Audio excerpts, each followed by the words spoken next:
અને સરસ પ્રભુના ગીતો અહીંયાથી ગવાઈ રહ્યા છે ત્યારે ભક્તો જુદા જુદા શબ્દો રૂપી પ્રભુની સ્તુતિ કરી રહ્યા છે ત્યારે મને પણ એક ઈચ્છા થઈ હું બી એક સદેવ આપણે નાખું. પ્રભુ કહે છે કે હું કોઈની લાજ જવા નહીં દઉં.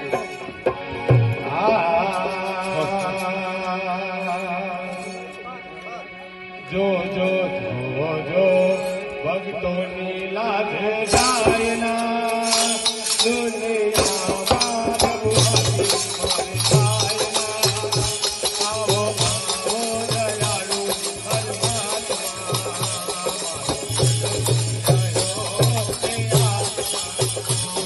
જો જો ભક્તોની લાજ જાય ના દુનિયામાં શ્રીમાની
તણાયો હું કરવાને નથી આવ્યો.